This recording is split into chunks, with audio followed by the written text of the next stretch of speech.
The following program is intended for mature audiences.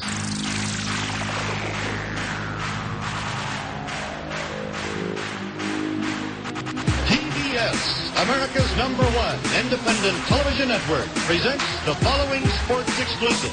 You're listening to Basically a Sports Show. Follow us on Twitter at Basically Sports. Subscribe to our podcast on iTunes. And check out every episode of the show at basicallysports.tumblr.com. Now here's your hosts, Zach, Greg, Mike. And you're listening to Basically a Sports Show. The absolute worst! The Globetrotters were on everything back in the day. They did the Gilligan's Island meets the Harlem Globetrotters. Scooby-Doo and the Harlem Globetrotters. They were everywhere. Question. Why didn't they just go back home with the Harlem Globetrotters after the Globetrotters left the island? I'm not sure about this, and maybe listeners can help me with this, but I'm pretty sure that the Globetrotters showed up after the Castaways had been rescued and decided they didn't like civilization, moved back to the island, and opened up a resort there. I think. Yeah. Is that how Gilligan's Island ended? I honestly had no idea. Yeah, they were actually rescued, and then they got back, and they didn't like it. So it's like a more campy version of Lost. We have to go back, guys. Yeah, really, yeah. Yeah. Oh, God, but that just means that Lost, flailing for direction, was just like, let's just rip off Gilligan's Island. They went full Gilligan's Island, yeah. Right. That actually explains a lot about how that show went down. I tell you, the problem with that show was that the writers got too big. They became celebrities in their own right, and that killed the show. And they made the biggest mistake when they said, we know exactly how the show is going to end. What they meant was simply the final scene, where Jack Shepherd closes his eye, because the first scenes he opens it, last scenes he closes it. Well, people took that to mean they knew how they were going to end the entire story. Well, no, there's a big difference there. And everybody was really disappointed because, I mean, let's be honest. I don't know if you guys watched the show or not, but that ending was as stupid gets. I didn't watch the show, but the outrage from the ending was like, I felt it. I didn't watch the show, but I watched the final episode because it would just seem like one of those big cultural things that you had to take part in. And like, I don't know, man. It all seemed like a waste. And then, like, I had a friend that when he first moved to his first TV news job, he had a lot of downtime during the day, so he ended up burning through all of Lost on Netflix. and then he basically told me, like, yeah, it ends up being a giant waste of time. It really was, and it's a shame too, because the first, I'd say 3, maybe even 4 seasons were excellent. It was so good, but you could tell there was just there was no way they were going to ever be able to write themselves out of it. And the argument all along from the beginning was they're in purgatory. And the writers were like, if we swear to God it's not purgatory. Well, guess what? In the end, it was a version of purgatory. That's all it was. So, whatever. I don't know. Right. Well, that's like, I didn't even watch the show, but I'm like, oh, this is purgatory, right? Yeah. And that was what people thought. What it is. But it's like, no, everything that happened to you really, whatever. It was, your ending sucked. You blew it, and it's as simple as that. Speaking of Lost, Damon Lindelof went on to do a show on HBO called The Leftovers. Have you guys ever watched that? No. No, I saw the first season, and it just was so depressing. Oh, my God, but it's so good. I'm rewatching it on HBO On Demand right now. I'd never seen the 3rd season, so I'm finally getting caught up on the 3rd season. Yeah. I love it. I mean, it really is. It's depressing as hell. I've heard it picks up, but, like, just the existential dread of that first season was just so like, I can't even sit through it. It's so good. It just brings you you have to be in the right frame of mind to like really kind of sink your teeth into it. Like, and I just was never there. I didn't care for it. I love it. I can't say that I've ever watched an episode and went, wow, that was fun, but it really is great. I love all the existential stuff about it and everything that, the questions that they ask about it. And I love the fact that they made it very clear from the beginning that the disappearance or whatever they call it, they were never going to explain that, so don't even ask. And I just think it's really cool. It's like, I wonder if that actually happened. Mike, I don't know if you're familiar with the premise or not, but basically what happens isn't it the rapture from Revelations essentially? No. Yeah. But I mean, sort it is, but sort of. But what happens is in the blink of an eye, like 1.8 million people just disappear off the face of the earth. Boom, they're just gone.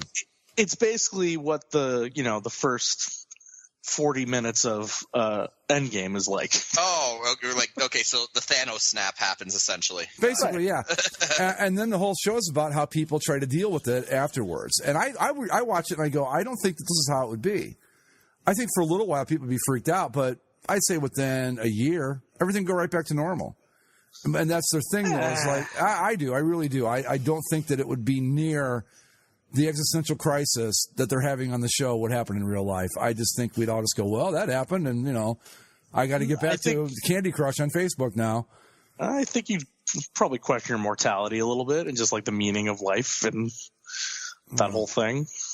Yeah, that's true. I guess. I don't know. I think it would be not quite as dramatic. But anyway, it's a cool show. I recommend it. It's not fun, I'll tell you that, but it makes you think. And if you're into philosophy at all, you'll dig it. Yeah. That's Greg's plug of the week there on Basically a Sports Show. What if I'm reluctantly into philosophy? Well, then, I don't know. I think you would like it, Mike. I really do. I think you would like the show.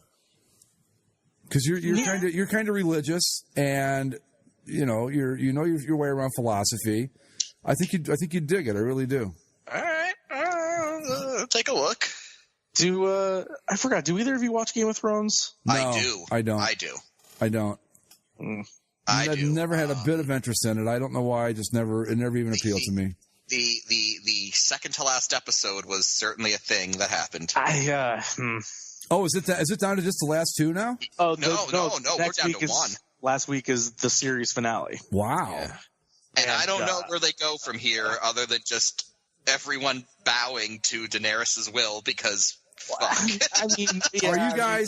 Let me ask you. Everybody's going to kill everybody, and you know. Let me ask you guys, as a person who does not watch the show, are you satisfied with the way it's wrapping up? Oh no. No. Okay, so they're blowing it too, then basically. Well, what the problem is, I don't have a problem with the choices they're making, and like narratively, or even like there was a lot of stuff last night where it's like I don't like this, but it's not because of the act itself. Mm-hmm. They made the choice. The writers of the show made the choice that this was going to be the last season and that they were only going to do 6 episodes. And so instead of – this is a show that took so much time to kind of flesh out the world because the books did that too. But the show took its time and showed its work and really kind of let you settle in with these things and understand every bit of why someone's doing something. It even gets you like into the in-between parts of it. And now that they've shoved it all down into 6 episodes for a final season where they had a lot to do over the final 6 episodes. And like they're skipping stuff. And they're giving you the moments that you want, but not the stuff why you want the show or why you like the stuff. In this season, in this final season, events happen over the course of one episode that could easily be like a 3-episode arc. Oh yeah, no, this final 6-episode season could have easily been another 2 seasons of 10 episodes each, like they had done previously. Yeah, you could do again last night's episode, the second to last episode of the series. You could do like 3 episodes just off that because Yeah. And again, spoilers, I guess, and Greg doesn't watch the show, so he doesn't care. Yeah, spoiler all you want for me, I don't care. But okay, when Cersei brings the Golden Company to Westeros, right, to fight Daenerys, right, it's like Daenerys just shows up. It's like, oh, I got a dragon, fuck you, and it's gone. that pisses me off too because all we did the week after the previous episode was how the fuck did she get blindsided by these ships and not just go around the backside and burn them all down? What does she do with the one dragon now? It's like they made this whole thing where she was too powerful. She had 3 dragons and an army and she was going to roll over the countryside, and they deliberately kept knocking her down, and then it ultimately doesn't matter because she just lights the whole damn thing on fire. It turns out you only actually need 1 dragon anyway. It's 2 dragons. If you've got 3, you're just showing off basically, right? Yeah. Well, yeah. They do this whole thing where Cersei, who's the main villain of the show essentially, she's currently got the throne. Well, she did until last night, but she was the whole thing was, oh, I've got this mercenary army I've paid for, and they're the most renowned mercenary army in this fictional world, and they're a bunch of badasses, and so it's oh well. Cersei's got him. Like, this is going to be a big fight. And then she got him, and the army of our heroes has been knocked in half, and again, down a dragon. There are zombies, so yeah. And then it just then it doesn't matter. Like the events of the events of last night's show, you could easily have done 3 episodes like those things. So, and if you had done those events over 3 episodes, it probably would have been better because you could have given everything more time to breathe. Right. Everybody's motivations are clearly established, and like again, the choices. The arguments online today have all been, well, if you follow all the entire show, all these choices make sense. Sure. If you look at the whole vast majority of it. But the fact that we were so evenly paced for 7 seasons and now all of a sudden it's just like you're rushing to the conclusion to like To me the way that I described it earlier was this is a show that took the time to like show its work and really kind of show you every part of a problem they were solving. And then this season feels like they're showing you the problem, then going to the back of the book and just writing the answer. The best way that I've heard it explained is like Game of Thrones at this point is like a senior in high school who's already got his college acceptance letter. Right. Good point. Right. Yeah. Like it's like he's done the work. He got into like college, and now he just needs to ride out the end until it's over. But like the motivation's gone. So your complaint then basically is that they're just cramming in too much into too short a time. Yeah. Well, and the thing is, like, you watch last night's episode and the cinematography and the acting and like the visuals of it all, it's awesome. It's still an awesome show to watch. But it's also just so frustrating because now it's like this looks cool and I want to enjoy the hell out of this, but I don't know why you're doing it. As an example, like season 1 of Game of Thrones, like that's the thing I will always tell people who want to get into Game of Thrones. I'll be like, you have to be patient with season 1 because season 1 takes its time to get going. But that kind of goes to what Zach was saying of what the show did right for so long was that like – Season 1 takes like 5 episodes before things start to happen. And on the surface, you might go, oh, first 5 episodes are boring. But no, the first 5 episodes... It's all about building that world that you're going to live in for another 8 years. It lets you know what Westeros is, who all the characters are, you know their motivations, and sure, nothing happens, but those 5 episodes of slow burn are like vital so that when shit hits the fan in the second half of season 1, you know who everyone is and you know what they're going to be doing. Yeah. This is a show that literally at one point took a guy who was like maybe 4th string problem of the show, Stannis. Yeah. And he went to the bank for an entire episode once. Okay, I love that episode. Okay, so and it's like that, but that's what the show used to be. It took a guy that was like a 3rd string threat and showed him going to the bank for an hour, and it was good, and it was useful. And now it's like explains so much. It's like okay, and so it's doing the journey from one town to the town that they're doing this battle in. Is at the beginning of the show they say, oh, it's a fortnight to get from here to there, and now it's just like, oh yeah, they're here now. It's like, didn't you just leave? Yeah, but they're here now. So also, like, just saying, I'm just gonna say it. Until it all went downwards, Stannis was my guy. I was all in on Stannis the Manus. So. I was fine with Stannis, and then he burned his daughter alive. So that was such an out of left field thing. Like I don't know. Very frustrating. Anyway, yeah, it's to sum it up. There are people that are still enjoying the season, and to a point, I am still. I mean, at the end of the day, generally, next week's episode's going to be like the make or break. Yeah, if they stick the landing, it'll be like if they do something spectacular next week, great. I still won't feel great about how this last season went. It's not satisfying. You know what? At this point, the only and this is the guy I've been pushing him as my dark horse candidate the entire season. Gendry for king. Gendry, he might be the only one left alive. Gendry, 2019, make Westeros Baratheon again. I don't know what any of that means, but okay. Well, it actually wouldn't be too bad because that would go. The other thing that the show has kind of proved that, like, despite all this character arc and change that has happened, at the end of the day, everybody is still the same person they were when the show started.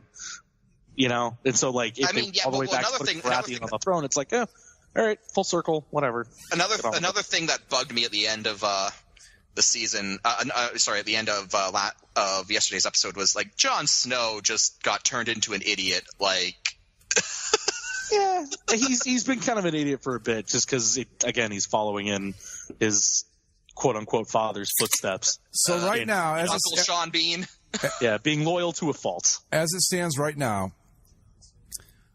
say 1 to 10. 10 being you're absolutely confident, 1 being you have no confidence at all. Where do you stand on how they're going to do on the last show? 7. I'm at a 5, honestly. Yeah.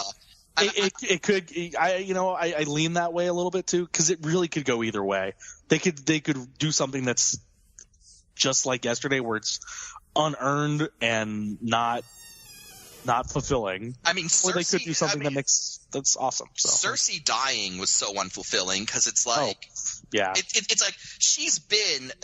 Game of Thrones is kind of interesting because you can't even really say it has one villain. It's got like multiple threats and multiple kind of antagonists. But Cersei is the closest thing that show has had to being like the big villain of the show, and yeah. As the series kind of wound to an end, everything started to focus more on her as the primary antagonist, and she's such her's the primary antagonist, standing on a balcony for 2 years. Yeah, and she's so hateable, and it's like she just died, like rocks fall, everyone dies. Right. So the thing with the show is like all the relationships and the hate is such a personal thing. And for her, of all people, to not die by someone's personal hand. Like, you wanted either Daenerys or Jon to, like, stab her or something. Like Daenerys could have done it. Jon could have done it. Arya could have done it. Jaime could have done it. Tyrion could have done it. Nobody did it except a pile of freaking rocks. Yeah. I mean, but, like, again, that's why I'm kind of leaning on a 5, because, like, there is still – I still think there's a good chance. Like, there's a 50% chance I think they do something really nice to close it out. But my big problem is that, honestly, at this point, if you're not just going to go ahead and be, like, Gendry's king and swerve people, like, because that would be a swerve. Right. Because nobody – and here's why I was thinking it. Like, if you looked at it, like, up until season 8 – and it's going to be me getting conspiratorial, but up until season 8, like the marketing was always like, okay, the 4 houses that matter are Stark, Lannister, Targaryen, Baratheon. And at the start of season 8, they took the Baratheon stag out of like the marketing. So I was thinking, this might be a false flag. You know, Gendry might be, but the whole thing about it, was, but like if you're not going to do that, if you're not just going to be like, okay, like something crazy happens and Gendry just takes it because it turns out he's the least awful person among all of these fucking people at this point. Like, if you're not going to do that swerve, he's just a poor blacksmith. He just wants to live his life, you know. But like, if you're not going to do that swerve, like the only thing you can reasonably do is just like Dany murdered an entire city. And now the realm bows to her out of fear because she's got a fucking dragon and fuck you. Like, that's the only ending that, like, logically could progress. Like, I don't know. Yeah. No, they either – to really make it satisfying, they either have to burn the whole thing down or do something like that where it's just a complete – the show has been built on subverting your expectations. And I mean, we talked a long time with The Last Jedi of how that's bad, but this show has done it the correct way. And the fact that they just really haven't done that, or they might tell you they have, but they haven't done it in a thought out way. They need to do something next week that will blow all of our minds, or it's just going to be kind of, well, that was it. We sat through all this for that. Well, okay. very few shows, long running shows, stick the landing. Very few. Yeah, it's hard. It's really hard. I was going to ask you guys, like, of all the shows that, like, we had the Breaking Bad, Lost, we talked about. I thought Breaking Bad had a decent ending. Like, yeah, it was a little unrealistic. Well, not that the show was realistic, but I mean, I thought it was a little too neat and clean. I mean, it was neat and clean, but like it was still like satisfying. It was very satisfying, yeah. Right. But in the very overall, satisfying. I agree. In the overall arc of the show. How I Met Your Mother was a disastrous ending. God. Disastrous. Oh my God, I hate that show. I don't hate the show. I hate the ending. I love the show, but I can't really retroactively go back and watch it. So it's hard. It's hard now. Yeah, it really is. It is. I mean, the whole thing. I will say the only show that I ever thought had the perfect final episode was The West Wing, but it wasn't. It was just because the president was leaving office, and we got to see all the stuff that took place. It wasn't a great episode, but it was the way the show had to end. I would say, and a lot of people are, Greg, you might not agree with this, but I think Battlestar Galactica ended on a good note. I thought so too.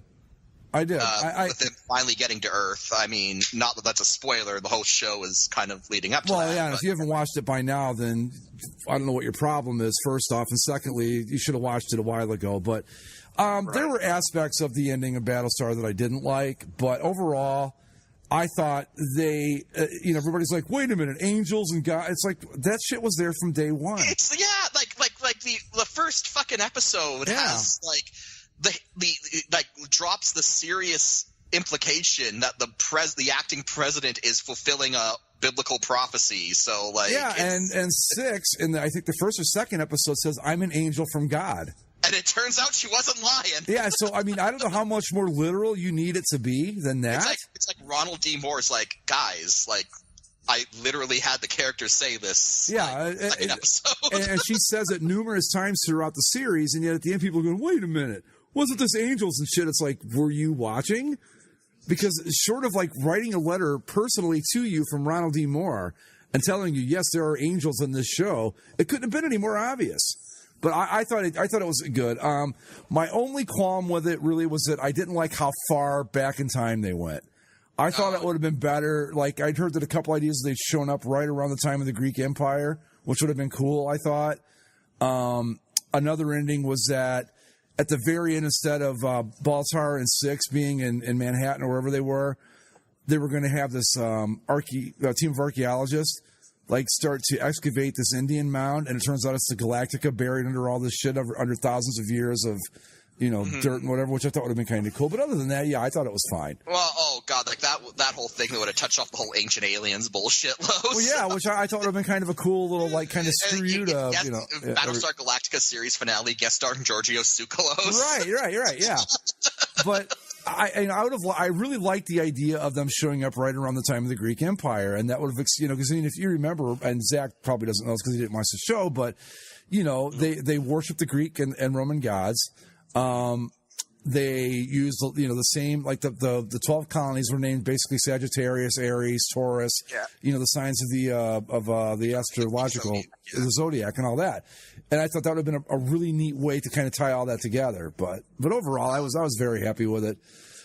And besides, especially with that show, if all you cared about was the ending, then you missed the whole point anyway of the show, because it was, to me, just one long study in us looking in the mirror at ourselves. Was what Battlestar Galactica was. It was awesome. One of the best shows ever. Yeah, I thought Friends had a perfect finale too. Yeah, that was good. For sitcom. I've never seen the Friends finale, to be perfectly honest. To me, like every time it still comes on, I still get a little choked up at the ending when they all put the keys to the apartment on the thing and they leave. Oh, I've never seen it, but that does sound like a cool shot. But yeah, it's like they're like, oh, we got to leave the keys, and then one by one they each go, oh, well, I have a key, and well, I have a key, and then it's like, well, it's keys to this place anyway, but. Yeah. Also, another good one. It's more recent. Criminal Minds. I've never watched that. Watch that. I am a big Criminal Minds fan. I thought the ending was pretty good. Yeah, when they end those crime procedurals, though, it's always kind of strange because it's one of those like they have a crime of the week usually. Yeah, and it's like, are we just going to assume that the criminals stopped committing crimes? Right. How about the most controversial ending of them all? I don't know if you guys both watched The Sopranos, but Oh yeah. What did you guys think of that? I only experienced it tangentially. My grandfather watched it a whole lot. Yeah. But I just remember the uproar when it happened, with people literally thinking their cable went out, and because this was before streaming and everything else, so everybody either watched it live or they TiVo'd it, and then so when the show just cuts, you're like, wait, what the hell? What did I miss? But yeah, and they left that extra little bit of time in there too between that and going to credits to really mess with people.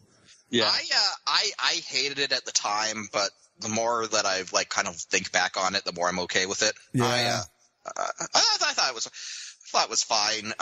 Just kind of me spitballing. But another one, this gets a lot of hate, but I actually think it's kind of fun. Is that the Seinfeld ending? I don't think it was as bad as people thought it was. People say it was. I mean, it wasn't one of the greatest episodes ever. No, but it was not anywhere near as awful as it's portrayed to be. The thing about the Seinfeld finale, right? Well, the thing about Seinfeld as a show, which is like a lot of people don't realize this because by modern standards, Seinfeld is actually fairly basic as far as a sitcom goes. But like for the time Seinfeld was made in, it was basically the Always Sunny in Philadelphia of its day. Mm-hmm. Like where like back when Seinfeld was made, sitcoms were like family dramas where everyone learned a lesson every week, right? Sure, yeah. And so Seinfeld basically did the Always Sunny thing. As they've said, it's the show about nothing. Well, it's a show about nothing. And they said, Larry David and Jerry Seinfeld said, no lessons. No one learns anything on the show. They said no crying, no hugging was like the rule. And no lessons. And no lessons. No lessons. And so like the show Seinfeld, and a lot of people, again, don't really realize this because comparatively, compared to what's come after it, it's pretty basic. But like at the time, Seinfeld was a show about like four really like despicable people, like kind of just like fucking over society, like wherever they. Oh yeah. So the idea of like the series finale is they all go to jail and everyone who they've ever wronged put them there is like, that's actually a pretty good idea. I mean, it was it was kind of a farce. It wasn't. Yeah, I mean, not that Seinfeld was ever known for its realism, but it was kind of a stretch. But I don't think it was nearly as bad as it's made out to be today. Also, like another thing, which is a good point, is that it was also a case of I think people just had like way too like their expectations were too high. Yeah, how do you end a show like that? You know? I mean, the show is, again, it's about nothing. Like, if it's not about anything, there's no inherent like, natural conclusion. So it has to end somehow. Yeah. Yeah. I mean, I think another one that's of these modern era, drama shows that have been picked apart, Mad Men, I thought was a perfectly fine ending. I thought it was, I liked it. I thought it was, like, I know people kind of criticize I guess you could call it like a vision quest that Don Draper goes on in the final season. I thought that was perfectly within Don's character. Like, that just seemed like something he would do. Yeah. I think the only thing that I find not believable about that is that Don Draper just leaves for a year and then comes back with a great idea and they're like, oh yeah, welcome back, Don. Right back on the job. Like, that part's a little like... Yeah, no, everyone thought you died, but sure, have your job in your office and keep making your. Well, but that's the thing, though. Was it really? Because he was, as according to the show, he was, like basically the Mike Trout of advertising, or the Michael Jordan of advertising, Wayne Gretzky of advertising. He was that good. But here's the thing, and plus that show gave us that great meme of I feel sorry for you. I don't even know. I don't think about you at all. Yeah. I've used that so many times on the boards. I love it when I get to use it with the Admiral because he always goes. He immediately goes, I walked right into that, and it's like, you sure did. The thing at the end where Don smiles, and then they switch to the Coke commercial. Now, the big argument is he smiling because he's finally achieved happiness, or because the idea for the ad hits him? I think it's the idea for the ad. Yeah, the idea for the ad. Why? Because why else would you play it? Yeah, that's true. And I think the idea is like that Coke commercial is like one of the most famous commercials of all time. Yeah. So it's like what you said. He's like the Wayne Gretzky of advertising. He's like the greatest person in this field. And it's like, so I honestly think it could be both. Like, he's happy because he just came up with like the best idea. Right. Yeah. Or it's like a different perspective on his life now. Cause like he was always so jaded and kind of looked at things. It's just a steel cold way of like manipulating people to feel how they want to feel with these advertisements. And with this one, it's like, no, you know what? I'm happy. Let me try to spread happiness through this amazing ad that I thought. Yeah. Yeah, so I think that when people say, he finally achieved happiness, I think that the happiness he achieved was just like Zach said, he finally found a way to make an ad that wasn't as, inherently cynical as a lot of the stuff he did was, Yeah. But I thought it was a fine ending. Again, rare is going to be the ending that pleases everybody because they're either expecting way too much or it didn't end the way they wanted it to. And it's just very, very hard to pull off. I mean, Breaking Bad did it, but they kind of had to go a little magical realism to do it. Type of thing, where everything that could possibly go right for Walt went right, which wasn't normally the case with him. And like I said, the West thing, because it was just a procedural thing, which you really couldn't fuck that up because it was just, this is the way we do it, and this is the way the show has to end, and blah, blah, blah. But other than that, you can always find a nitpick or two that you don't like. Yeah. And then then there's like Lost, which was a complete, utter disaster. And next week, Zach and I will either be very happy with how Game of Thrones ended, or we're going to be like, those motherfuckers. We're going to have to revisit this next week because I want to see what you guys think about it. But it's just, again, I think they structurally made a problem for themselves that they are not handling very well.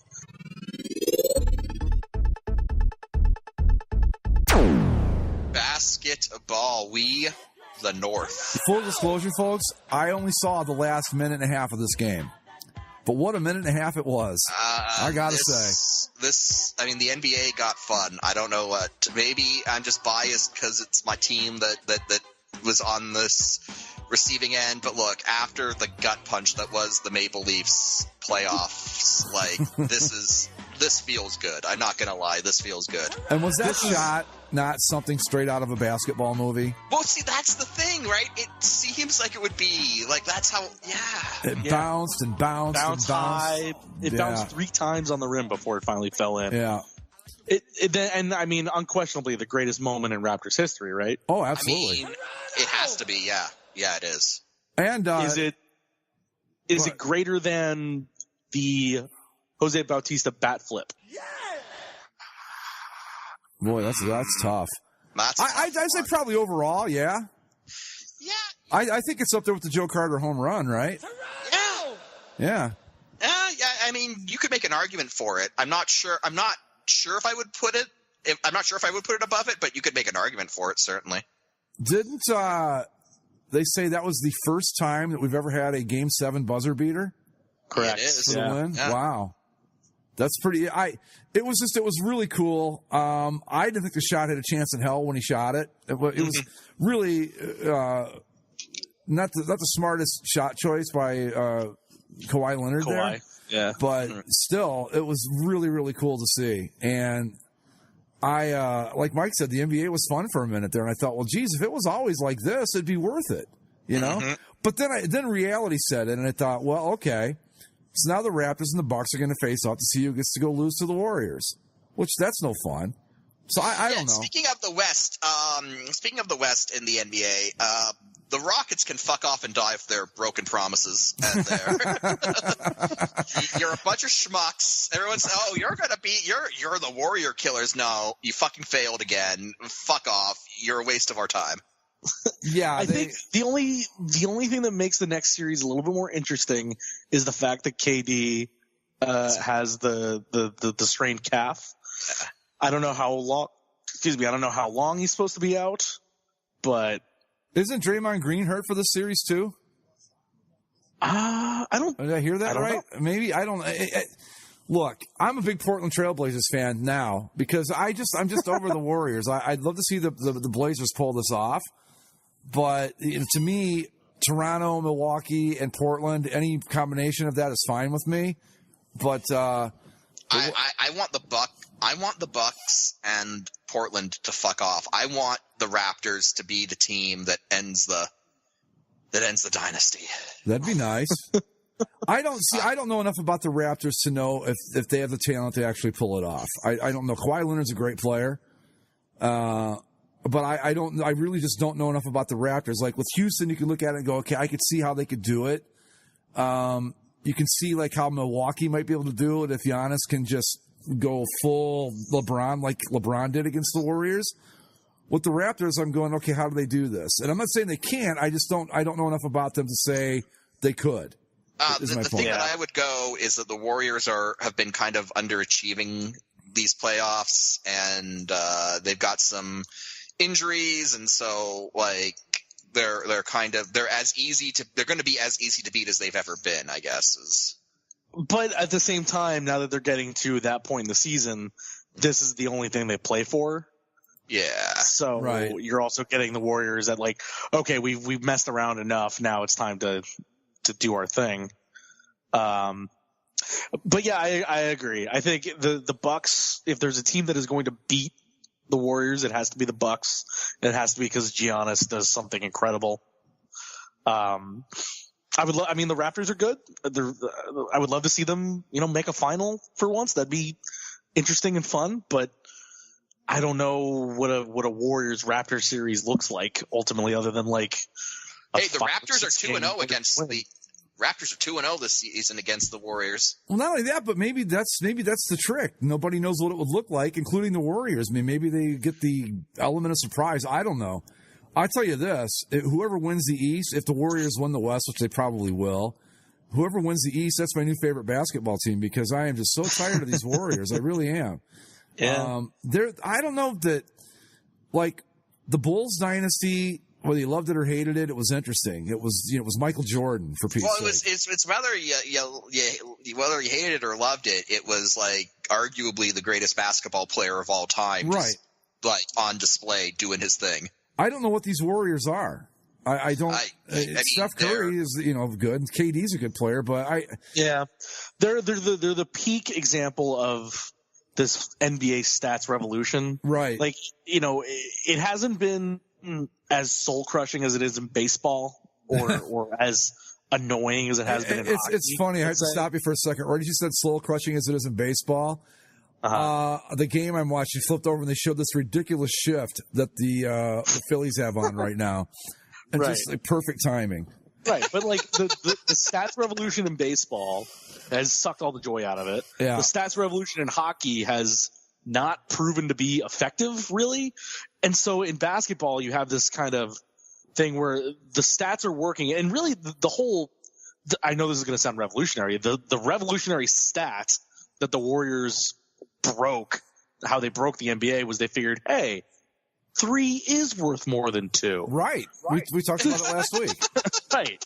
And so all they've done is assemble one of the greatest lineup of shooters, and the shooters can have cold days, so it's more than just they're great shooters. It's the shooting, it's the spacing, it's the way that they've kind of like their dominance beyond the 3-point range has allowed them to spread the floor in ways that teams previously never been able to do.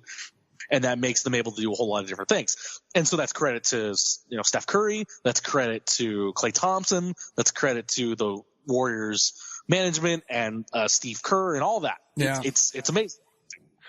But the way that it's what I almost equate it to, it's not obviously not to the same level quite yet, but it's similar to the Patriots, right? Or even the Red Sox to an extent, where the first time they did it, it was like, oh, wow, what a story by the Patriots. What a story by the Red Sox. The Warriors are back to winning an NBA title. That's amazing. That's crazy.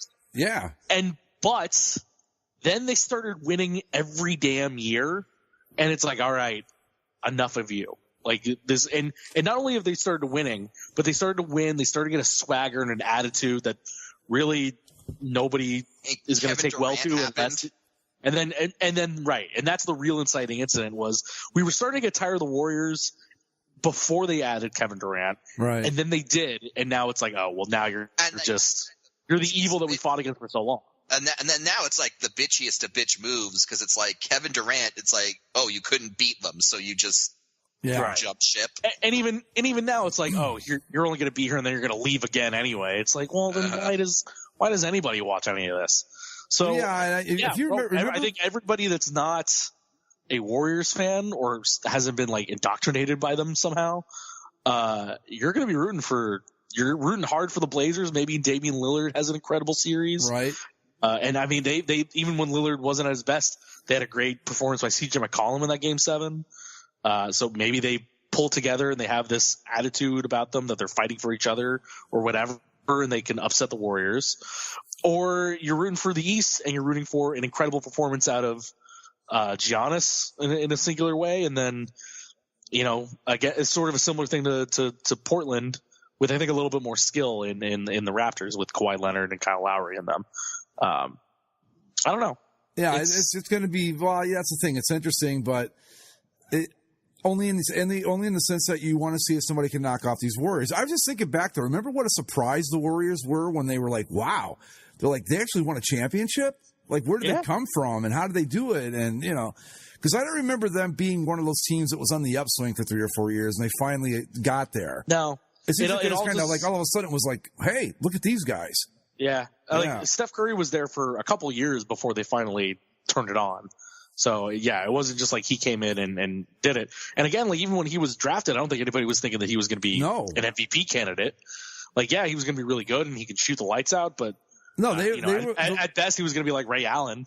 Right? Yeah, the Warriors are famous for accidentally winning a title in 75 or 74, whatever year it was, and being the only decade. And the only 8 seed to ever knock off a number 1 seed in the NBA playoffs. That's it. When they beat, I think it was Seattle that one year. No, it was Dallas. Or Dallas, whatever it was. Yeah, but that's it. And then they were a total stuff team that had cool uniforms once in a while, and that was all they were.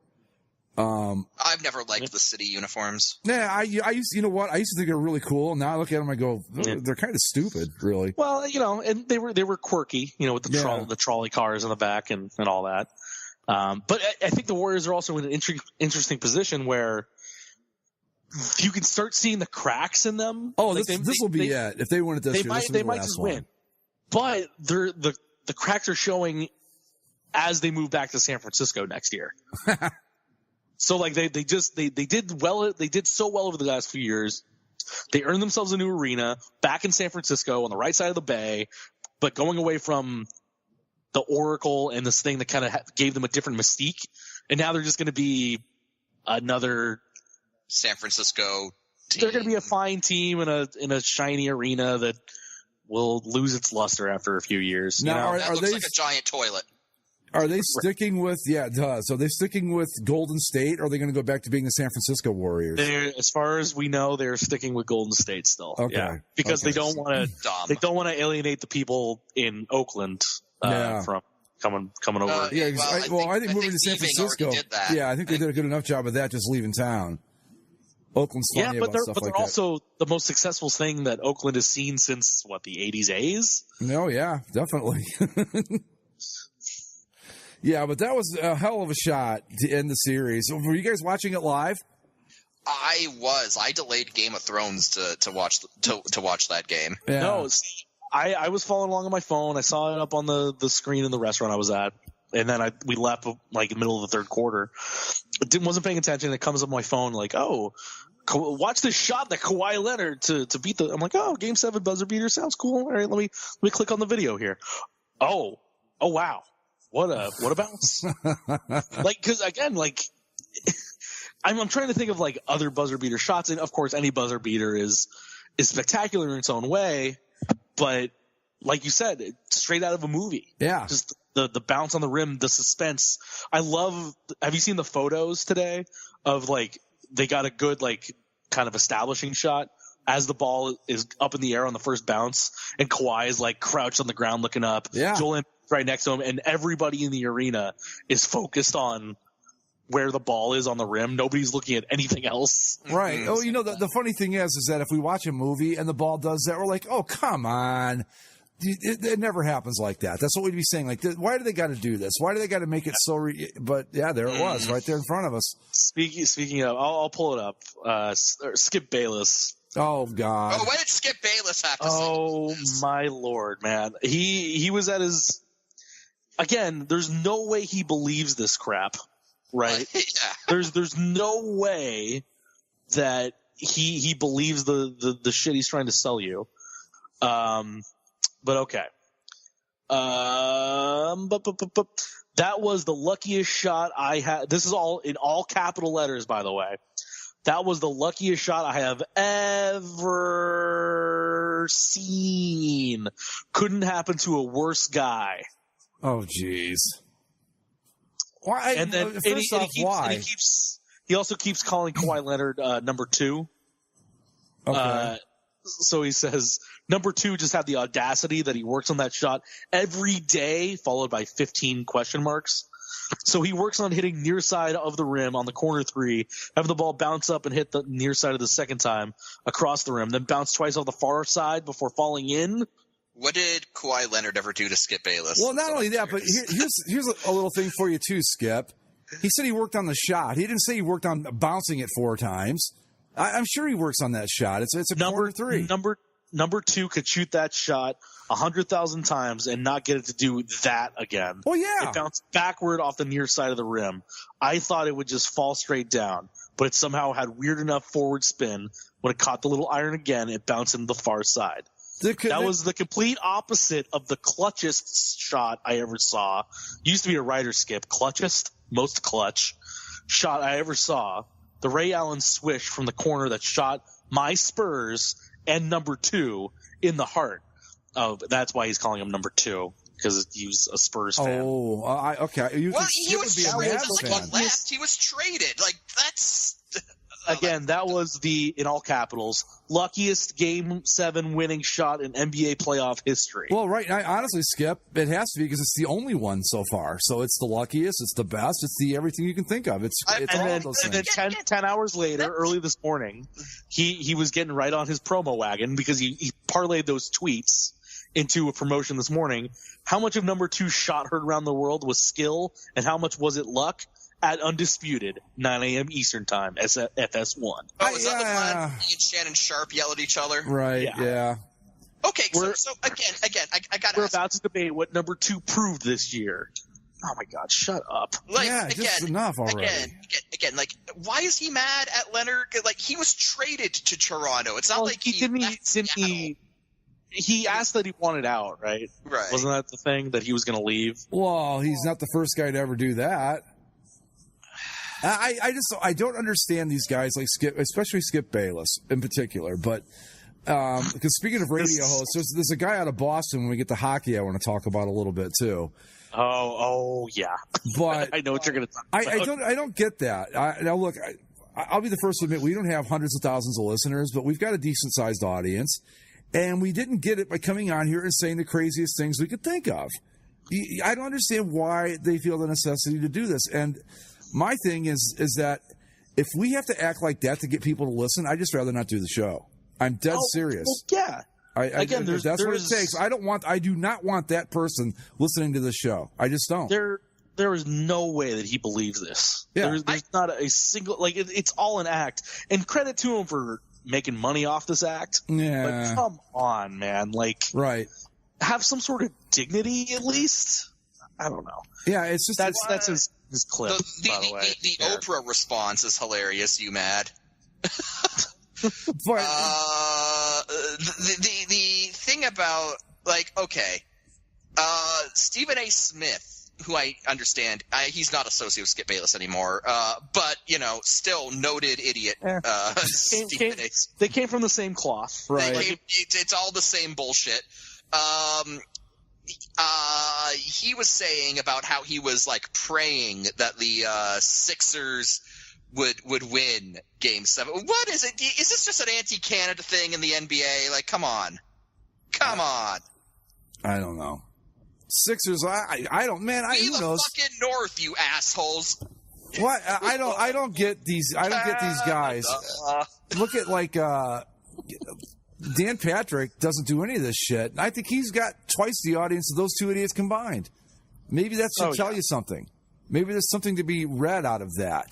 You know, I mean, there is, but you can always bank on making, like, but money off of the lowest common denominator. But do you want to? Yeah, I mean, people buy into it. That's the thing, is, like, as much as we criticize it, people eat this shit up. And even me, it's like, I know he's putting on an act, and I know that I didn't even really I took a pause before trying to bring it up, because I was like, I don't want to give this guy the satisfaction of knowing that his garbage works. We talked about this years ago. I don't know if you guys remember this or not, but we talked about this years and years ago back then. Do you remember when Tebow was signed to, like, the Patriots practice squad? Right. Right. Yeah. And Skip Bayless went on, and he's like, the smartest coach in NFL history saw something in this guy. I was right. And it's like, he's just trolling, right? He's basically just a troll. But that's what makes him a good troll, is that he's trolling, but you still want to say something. Yeah, I suppose we could, if we really wanted to stand behind our convictions, we would just not even talk about the guy. Mm-hmm. But I just don't get it. Like Zach said, it's a complete act. It is. I mean, nobody, because he has to have contradicted himself somewhere along the way at this point, I would think. Yeah, I'm sure there's thousands of times, but you guys know how he got his start in sports, right? Not necessarily start, but how he got what his big break was. No, I remember him being a writer for. I mean, I've been talking about this guy since 1996 because I remember he was a writer for Dallas, and so he was in Dallas, right? Okay, yeah. So I'm blanking on the guy's name, but who was the guy who replaced Jimmy Johnson as the coach for the Cowboys? Barry Switzer. Switzer, right? Okay, so Switzer and Aikman didn't get along, right? Right. And there were rumors that, around this time, it's like, oh, Switzer thinks Aikman's gay. Yep. He didn't have a girlfriend. He didn't date, that kind of thing. And so Skip Bayless was the guy writing those trashy articles, being like, "Is Troy Aikman gay?" So that's what we're talking about. That's the guy. That's the genesis of his career as sort of a national entity. I'm sure he wrote stuff before then. He probably wrote stuff before then that was fairly innocent. But the thing that got him notoriety on the national stage, the first thing he ever wrote that got him notoriety was him basically writing tabloid bullshit about Troy Aikman's sex life. Yeah, and he was always in the pocket of the Cowboys. He's always been a shill for the Cowboys. I mean, maybe not anymore. I don't pay any attention to him. Oh, no. But back then, he was a total shill for the Dallas Cowboys. I mean, worse than Peter King is for the entire NFL, if you can imagine. And that was what I always talked about with him, was this guy is so in the pocket of the Dallas Cowboys, it's not funny. But I remember the whole Troy Aikman is gay thing and all that. And it just... that's how he got his start. So I know, but none of the shit's surprising. The guy got his start making bad faith journalism. Yeah, I know. I don't even know. Even back then, and it was a lot different then than it is now. But even back then, it was kind of why would you do this to a guy? What's the relevance of this? I don't give a fuck. Gay or not. Notoriety. You get to be the guy who you get to be the guy who says Troy Aikman's gay, and people read your article to figure out if he's gay or not. That's that. I mean, it's as scummy as that, honestly. Anyway. It was, but it wasn't the luckiest shot ever, Skip. It wasn't. Well, I think there's some degree of luck. Well, but to have that kind of reaction to it, to say he's never, he doesn't really practice that shot. Do you really think that a power forward doesn't practice a shot from the corner? Yeah. Of course, he's not practicing bouncing it in like that. No one practices that, you fucking moron. Right. Come on. Enough. It's I mean, you've heard Jim Rome before, right? Oh yeah. Mm-hmm. Do you know his rules for people calling in and anybody trying to come on and give an opinion? Have a take, don't suck. Have a take, don't suck. Skip Bayless has his takes. They just suck. He just sucks, yeah. But see, you have an opinion. You're going to stick hard to that opinion, and good for you on it. But they're shitty opinions. Yeah, I mean, Rome, he's another guy that I mean, you can't really put him and Dan Patrick in the same category. I mean, the same category as far as audience goes, but Rome has definitely got an axe too. But I find it entertaining, and I don't think that he just says things just to be outrageous. I really think that Rome believes what he's talking about. Whereas, he's not on there just going, I'll say this because it'll piss people off or it'll get people to listen to me. I mean, he really, I think, really honestly sticks by what he says. Cole Calhoun, you magnificent bastard. I love that you did that. It rolled right next to the third base. It popped straight down the line.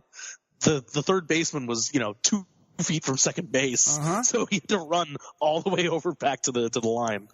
Let me see. I'll send this to myself and I'll show it to you guys. But yeah, it's perfect. That's the way, everybody says outlaw the shift. No, you don't need to outlaw the shift. Just do that and they'll stop doing it. I mean, I don't know why the first pass, or the first batter that saw a shift didn't do exactly that the minute they saw it. But they're so. See, it goes back to the advanced stats though. It's like this guy's paid to hit the ball in these zones that we've got charted out. Blah blah blah blah blah. And I don't know if it's coaching or what, but is this it? Video? Yeah. Oh, I got to see this. I love this. It's a perfect bunt too. Look at that. Oh, God. That is so perfect. Let's see this. It literally hit off the side of the base. That's all you got to do every time they put that stupid shift on. It just, I love the way it just slows down. Yeah. Oh yeah, the ball literally almost stops before the guy gets it. It's like, oh, boop. That's all you got to do. If I were a batter that they played a shift against me, I'd spend half a batting practice practicing that exact thing right there. Oh, sure. Always. I mean, look at that. That is beautiful. Way to go, Cole Calhoun. And again, I want to give props to the dude's name, Cole Calhoun. That's an awesome name. That's a baseball name, right? That's a sports name. Cole with a K, by the way. That's a name from like that's the name from like a Western cereal. Like, oh yeah. No, I love announcing his name. It's, starting in right field, Cole Calhoun. Starting at quarterback for your Texas Longhorns, Cole Calhoun. Colt McCoy. Yeah, Colt McCoy is the football equivalent of Cole Calhoun. Like, Right. there will never be a Texas quarterback with a greater name than Colt McCoy. No, because there is no greater name than that for a Texas quarterback. I can't think of one. You almost want to like just sit back, right, in an old chair and be like, come around and listen to the legend of Colt McCoy. Come here, kids. I got a story to tell you. There was a Texas quarterback. And his name was Colt McCoy. Now, that's it. That's the whole story. His name was Colt McCoy. So now Colt knew that on that third down, he had to come up with a zinger. By God, he did. Yeah. It's a shame that he went to go play for the Redskins of all teams, but. Boy, the Browns, too, don't forget. He was one of the Browns quarterbacks. He's on the jersey. Of course, I think everybody's been on the jersey. What was his brother's name? He had a brother named, like, I always joked it was like Pony, but he had, like, a similar cowboyish name, and I can't think of it now. It was like Colt and, was it Cody? No. I don't remember. Case McCoy. Mule McCoy. It was Case McCoy. No, yeah, his brother was Case. Case? Okay. Not a bad name. That's a pretty good sports name, too. Case McCoy. It's a pretty good sports name. It's not Colt. No. There will never be a greater Texas quarterback name than Colt McCoy. It's almost like they planned on him being the quarterback at Texas when he was born. Or at least hoped for it anyway. If he was a rodeo guy and that was his name, nobody believed it. They'd think he'd made it up. Anyway. So, well, God bless you, Cole Calhoun. And Major League Baseball, learn a lesson from this. See, it's always the Kansas City Royals.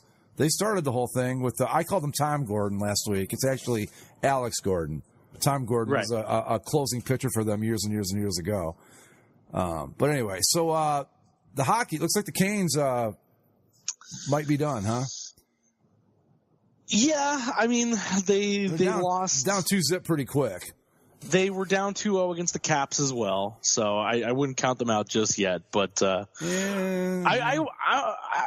would say that this is Boston just continuing to be on a hell of a roll, because I think the stat that I saw was they've won the 5 games in a row now, the last 3 of the Columbus series and the first 2 of this Carolina series, and they've outscored everybody, or the Blue Jackets and Canes over that stretch 22-7 or something like that. Wow.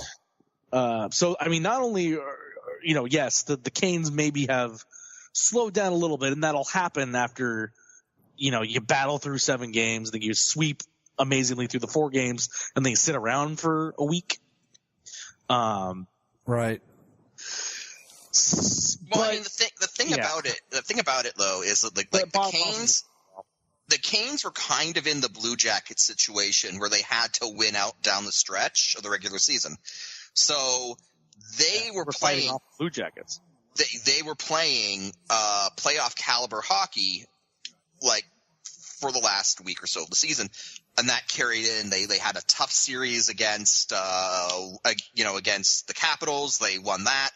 Then they went into the Islanders and kind of shocked the Islanders. But you have that momentum that that drive, they're off for 6 days. It dissipated. Mm-hmm. Yeah. Well, let's see. What would you call it, Zach? The rust versus rest? Rust versus rest. Rust versus rest, I mean, yeah. This comes up all the time for any team that sweeps, but, with the way the Canes played, it was just such an odd thing for them, too, where they had won 6 games in a row because they dominated the Capitals in Game 6 in Carolina, and then really they dominated the last period and overtime of Game 7 against the Caps too. So they've been playing pretty hot, for those final 2 games and the 4 games of the Isle series. And when you're playing that well, you want to keep playing. So for like the Bruins, this is exactly where they want to be. They've won 5 in a row. They're playing hot. But if they sweep this and then they're sitting around as the Blues and Sharks, beat the crap out of each other for 7 games, who knows what happens whenever the Cup final starts. But that being said, guys, we might have to come to reckon with this situation. Boston San Jose? No, just Boston. I think, and Fuck the Bruins. I know. I'm with you guys. The whole town, man. Like, I couldn't imagine a world where Boston has won 3 straight Wow, that would be 3, right? Because you have the Red Sox, Patriots, and now the Bruins. Oh, my God. Yeah. Thank God the Celtics got knocked out. Well, there's that one Boston fan on the Kramer forums who's arguing that the Boston Celtics are really good, despite losing in the second round. So, well, was it another one of those deals where like the only reason we lost because we didn't score as many points as they did? It's basically the basketball equivalent of that one Wild fan going like they're the best team except for the part where they get outscored by the other team. Yeah, it's a silly stat, but an important one all the same. That scoring thing. It's funny how that works. And again, we can wrap up more posters from Boston when it's like, look, sure, the Bruins, from all that I understand and have understood even before this, they are a little separate from the rest of Boston in their fandom and the support and all that sort of stuff. Here's the problem. They're still in Boston. Yeah. I don't care that you're separate. This stuff does not happen in a vacuum. The Bruins winning gets attributed to the rest of the city in the same way that the Sox and Patriots do. Yep. And if the Bruins are winning, like, yes, on a day-to-day basis, there are plenty of Bruins fans that are cut from a different jib than the rest of the fans in Boston. But if the Bruins are winning, you know that the rest of the city's going to be there for that stupid boat parade. Oh yeah, and you know all those Sox and Celtics and Patriots fans are going to be like, oh Boston! Yeah, like be as separate from it as you want. They still had a New England Patriots player waving the flag before every game that they played. We won the hockey Super Bowl. It's like. I hate it. We won the Stanley Bowl. I have nothing particularly against the Bruins themselves, but you're still a Boston pro sports team, so we're allowed to hate you. I don't care that the Bruins are the Bruins. As a Leafs fan, I'm never going to like the Bruins. So, well, yeah, you have personal reasons to hate them too. Yeah, but Greg and I, the Bruins beat the Blue Jackets, but. Generally speaking, yeah, I don't care that they're the Bruins. I care that they're the Boston Bruins. Right. I think that as far as the Bruins, they were one of those teams I didn't really give a shit about one way or the other. And even though they beat the Jackets, I still kind of feel that way about them. But you stick that Boston in front of their names, and I don't want them winning anything. Just not because of them. I have no problem with the team really at all. But I can't even bear the thought of another Boston championship. I mean, not only would it be 3 straight in 3 different sports, but how many would that make over the course of since 2000, whenever the Pats won their first one, 2001? I don't even know how many that is at that point, but it's way too many and enough already. So you guys, isn't it something? I think it's like 16. It's a lot, yeah, and I can't think of another city having this kind of run in my lifetime where they're just winning in every sport. Well, the Patriots. I mean, Philly did it for like a year one time. Well, they didn't win them all, but they had like the Sixers won the NBA title, the Phillies won the World Series, and the Eagles lost in the Super Bowl. But that wasn't like a 15-year stretch of Philadelphia awesomeness. That's what happened. There was it was the end of the 2002 season into the 2003. The Angels won the World Series. The Lakers won the NBA title, and then the Mighty Ducks played in the Stanley Cup final. And I was living on cloud nine at that point. I'm like, hey, this is pretty cool. Yeah. And only two of them won, and it wasn't the full sweep of teams. It wasn't, obviously no NFL makes it a little bit not as cool. And then of course Orange County versus LA, it was all split up. This is all like, yes, the Patriots play in Foxborough. They're not Boston proper, but you know where they have the damn parade? Not Foxborough. Boston. Yeah. So it's the same. It's all Boston. Yeah, and enough and already. Oh God, if the Bruins win the Stanley Cup, they're going to have another one of those stupid ESPN covers, aren't they? Yep. Oh, What's up? Well. Welcome to Boston, loser. The ESPN, the magazine, is shutting down. Yeah, they're folding, so we don't have to worry about them. But Sports Illustrated will do it if they're still around. I heard that they're being taken over by someone, and it does not bode well for Sports Illustrated, which is a shame. Because in its day, I mean, that magazine was like the gold standard of sports journalism. It was great. But, it's a new world now, and magazines just aren't going to cut it. But speaking of Boston. Look at this bullshit. You want to know why people don't like the Bruins? Yeah. So since 2001, the 2002 Super Bowl, the city of Boston has won 12 championships. Yeah. In 17 years. 17 years. That's a lot. That's an awful lot. They could be in line to win a 13th. Uh-huh. So 13 in 17 years, yes. Like, it's not one team doing it, but it's still one city getting to just roll around. And let's be honest, too. They could do this, and then there's no rule, nothing saying that the Pats can't do it again next year. Uh-huh. The Red Sox are going to be right there in the thick of it at the end of the season. Because they've won 12, but let's not forget is it 2 or 3 Super Bowls that they've lost now, the Patriots? Yeah. And the Red Sox never actually lost the World Series, did they? They haven't lost once. No, since they won in 2004, they've won every World Series they've played in. Right. Yeah. And then not to mention the AFC Championship games that the Patriots have been in, the ALCSs that the Red Sox were in, the Eastern Conference Finals the Celtics have been in. Right. And I think the Bruins were in an additional Eastern Conference Final at one point. So don't give me this garbage. Sure. There are, as we've evidenced in our personal interactions on our threads, there are some fans in Boston that are only fans of the Bruins because the hardworking, blue-collar, lower-class team sort of thing that they've always been, and that's how they grew up, and they don't like the Patriots, they don't like the Celtics, they don't like the Red Sox. Fine. Every city has those type of people where you're a fan of this team but not that team. I get it. On the whole, though, you're a big group of assholes, and I don't have to feel bad for you guys. Well, speaking of which... And stop invoking Ray Bork. Yeah, all right. Hey, the guy had to go to Colorado to win a cup. You won a Stanley Cup since Ray Bork left. All right, I think the wounds have healed. Honestly, the worst thing that could happen to those Bruins fans is if they do make the Cup final and Joe Thornton Sharks beat them. Yeah. Because they'll be, oh no, we had to see Joe Thornton win it against us. We suffer just like everyone else. Fuck you. Just, you know what? Fuck the Bruins. How did Joe Thornton, was he traded from Boston or did he leave free agency? He was traded. Was he? Okay. Yeah, he was traded. But that's what he was traded in a year that the Bruins were bad, and he was still on his way to a 119-point MVP season that he finished up with San Jose. So, like, he was good with the Bruins, just that was the down period. That all the woes that they're talking about was that time period. Yeah, because he was. So maybe they feel good for him, but he was like one of those highly touted first round picks and all that, right? I mean, he was like I don't want to put him up there with like Connor McDavid, but he was a big name coming into the sport.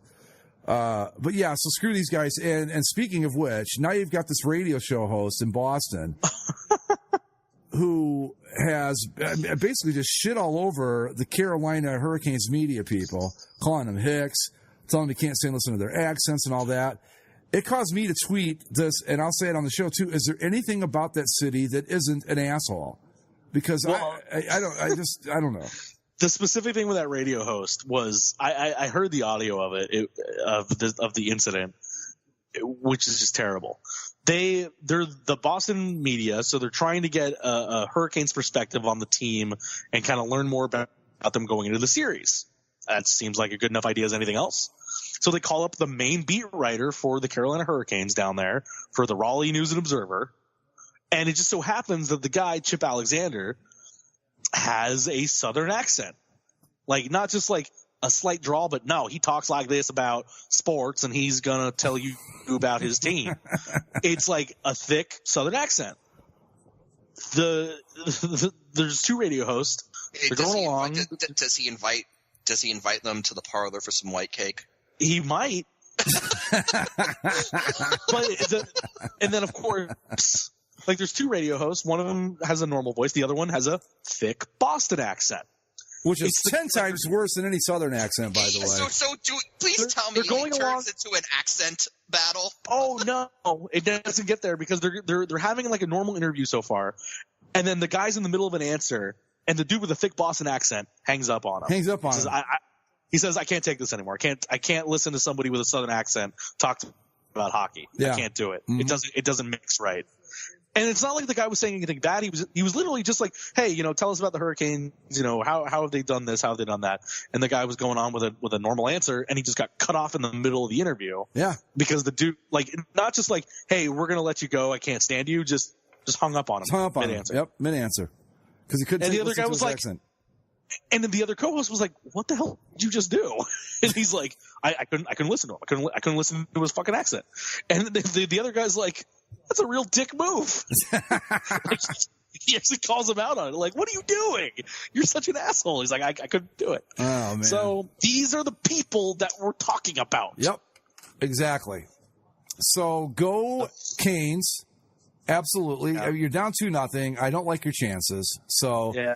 Basically, maybe they should bust out the Whalers threads for the rest of the series. I think that'd be better than those damn black alts are wearing. I'll tell you that. So now we are, our hopes are riding in some pretty shaky hands right now. My St. Louis Blues. I'm going to be honest. I'm pulling for whoever comes out of the West. Fuck the East this year. Absolutely, me too. Garbage. Yeah, no, I don't want the Hurricanes or Bruins to win, but look at who we're counting on here. I have to root for the Blues. I can't. This is terrible. These playoffs have been the fucking shits, man. Isn't this the Eastern? I don't know how to explain it. The playoffs themselves have actually, like, if we didn't have horses in the race, like, and I don't even have a horse in the race, but I just hate too many of the other teams involved. Like, it's exciting, it's fun. The game sevens, the overtimes, the underdogs. This is great. But I hate Boston. The Hurricanes have rubbed me the wrong way. I cannot live in a world where the Sharks finally do the damn thing. So my hopes rest on the Blues, but I also like the fact that the Blues are the Blues and have always lost. Is this not the absolute dream series though for an Eastern Western Conference final? They did this 3 years ago? 2016? Well, yeah, the Sharks finally broke through, right? Sharks won and lost the Penguins, right? So I don't know. This thing could go. I mean, it could be 7 games, overtime in Game 7, and I don't know how they could both not win, but it's certainly possible. But but like I said, our hopes are in some pretty shaky hands right now. You've got the Blues, who I have no faith in, and the Sharks, who even when they nobody should have faith in, right? And even when they were supposed to do the Shark thing, screwed that up and won anyway. Yeah. So that's the thing this year. They've been decidedly unsharky in the times when they should be at their sharkiest. Yeah, and they're not doing it. No, I think they're going to win the cup this year. I really do. I think that they're. I know you don't like that, but I'll take that over a Bruins Cup. I'll tell you that. There's an interesting, I guess not really a theory, but kind of a philosophy that Greg Wyshynski, he was like the senior writer for ESPN now for the NHL and was the Yahoo Puck daddy for a very long time. He always had a mantra that I kind of enjoyed, where when it comes to who are you rooting for at the end of the day, it's whoever's going to make the best story on the DVD that comes out, right? Because like the DVD has to come out, and if it's just like, well, this team was good and they won, it's like, okay, well, nobody cares, right? I think the Hurricanes have a story to tell. I think the Sharks and Blues both definitely have stories to tell based on their histories. The Bruins are the only one that don't, so they're clearly at the bottom of my who would I like to win. Because one, they're Boston. Two, there's nothing about them that I'm like, oh, and of course, I don't know how we can skip this. Fuck Brad Marchand, just fuck him. No. Did you see him in Game 2 against Justin Williams? No, I didn't. Okay. I missed that. So they're skating by each other, and like Marchand kind of has a stick up high and gets it up on Justin Williams, and that gets them all turned together. So Justin Williams, they're losing in the game, acts accordingly, where he's like, he wants to kind of like rough him up a little bit. And Brad Marchand goes, why are you attacking me? And then the referees come over and break him up. And then Brad Marchand looks to Justin Williams, who's the Hurricanes captain, and mimics a C on his own chest. He's like, you're the captain. Come on, man. You're the captain. It's like, oh, you piece of human garbage. and not to mention like how he acted at the end, like after the Bruins clinched the series, to that reporter for Sportsnet, and stomping on the stick and everything else he's done in his entire life. Just screw that guy so hard. Yeah, he's pretty much an asshole. I was watching a video of like just highlights of him being an asshole. It was like 17 minutes long. Yeah, and it was just, I mean, I'm sure you could put one longer together than that, but that was, I guess maybe the guy just like at 17 minutes said, "I've had enough." I don't know. At a certain point, like I get why people hate Corey Perry, and I've always been the side of, well, you love him if he's on your team. Brad Marchand is the kind of guy that even if he's on my team, I'm like, you're such a douche. Like, just shut up and play your like when you play, you're a very talented player. Just play the stupid game. Don't be a jerk. Yeah. By the way, I know what the Boston Bruins DVD would look like if they won. Okay. For 2 discs. First disc is a 2-hour retrospective on the pain of Ray Bourque winning with Colorado. Oh, Jesus.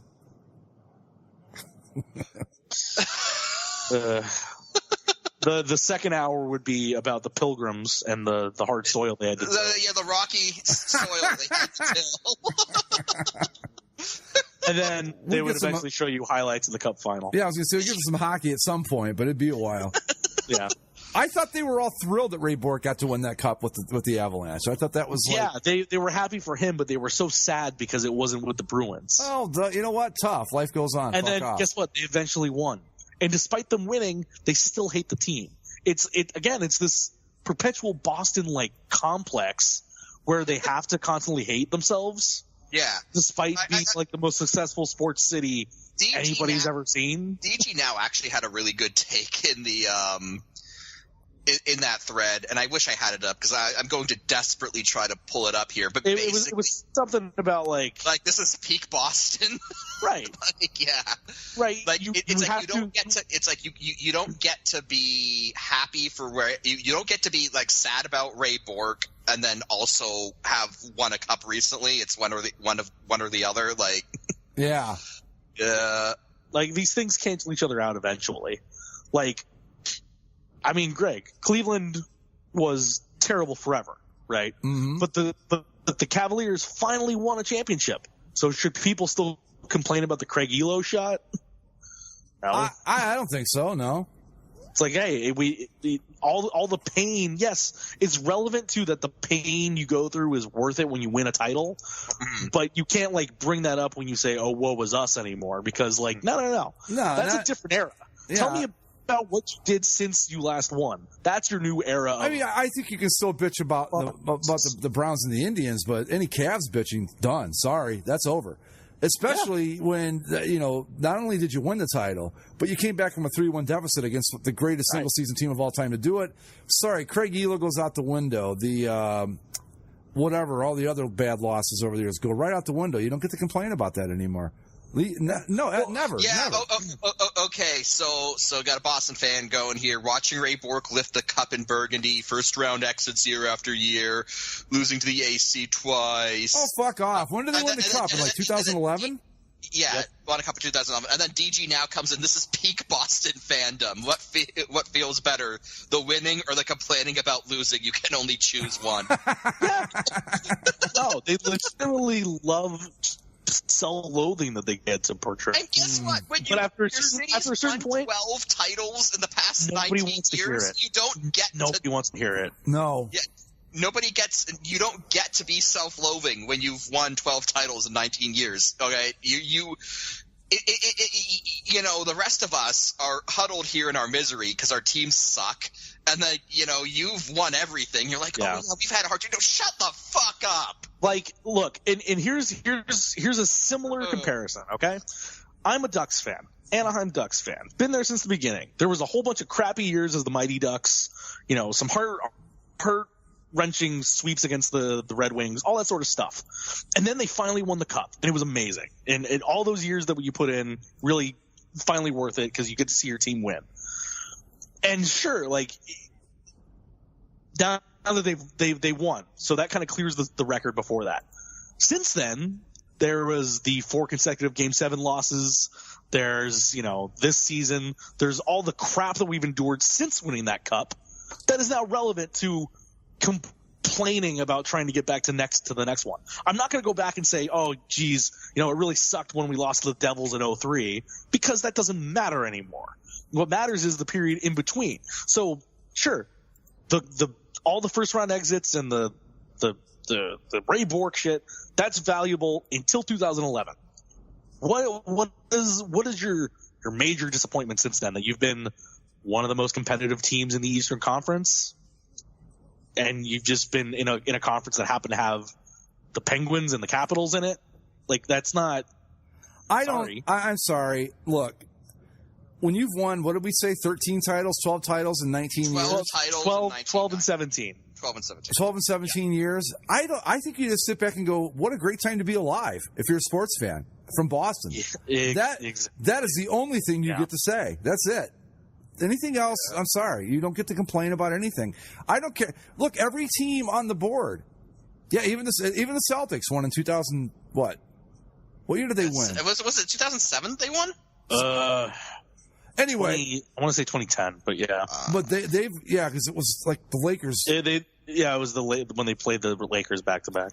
Right. So even every team has had at least one title. 2008. Okay. Yeah. Since Adam Vinatieri kicked the field goal to beat the Rams, they've all won a title at least once. Yeah.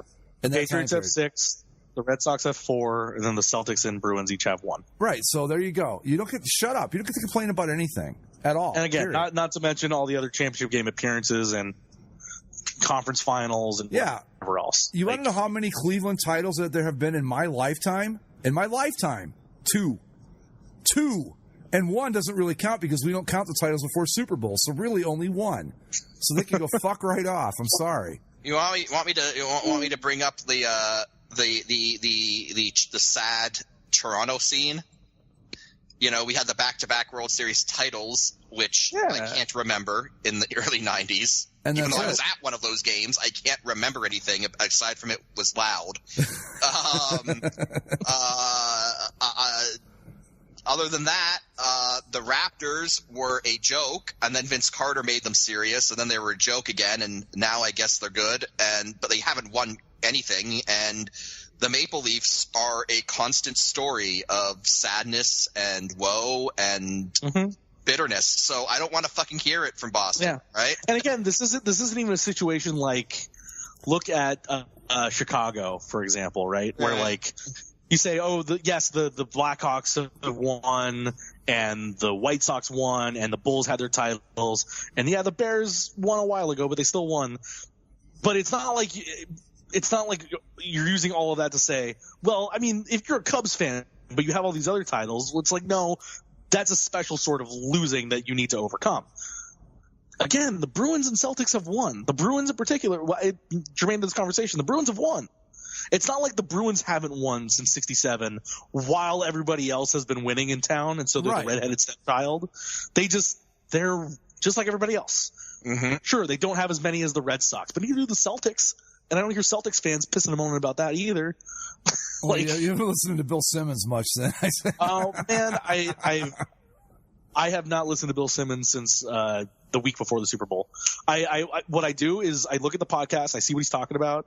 I think the only thing that I've sat down to listen to is a couple interviews with some comedians. Yeah, I listen to the interviews. I don't like if I see Celtics anywhere in the description, I don't even listen. Nope, I won't do it. No. And I still that the Super Bowl podcast with Cousin Sal still downloaded on my phone, still sitting there. I haven't deleted it. I still haven't worked myself up to. Actually, that wasn't.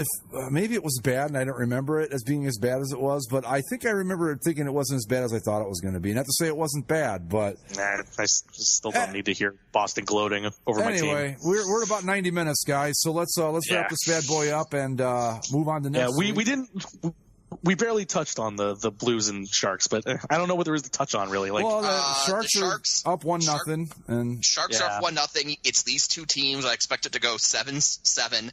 Go 7 games. Game 7 will go to 3 OTs, and someone will win off an own goal. I will say the puck's going to bounce off the scoreboard somehow. And put that into play. The one thing I did want to talk about with that series actually was just that Blues Game 7. Mm-hmm. I was so ready for that team to lose with the way that they were completely dominating Dallas. Mm-hmm. Like a Dallas team that had no reason to be in that game, no reason to be in that series really, no reason to really be in the playoffs. But they were one shot away from making the Western Conference Final. If that Stars team had advanced, I would have officially cut the Blues off forever and said, nope, never again, not once. No,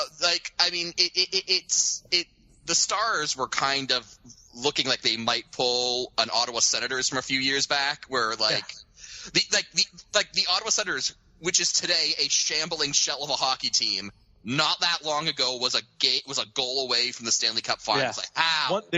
They were a shot away from making the Cup Final. What a travesty that would have been.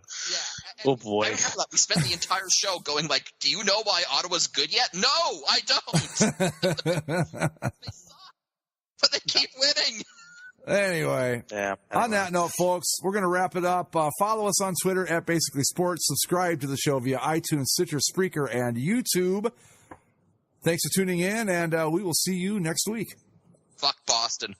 Absolutely. All of you. Go Blues and go the North. I'm with that. The North.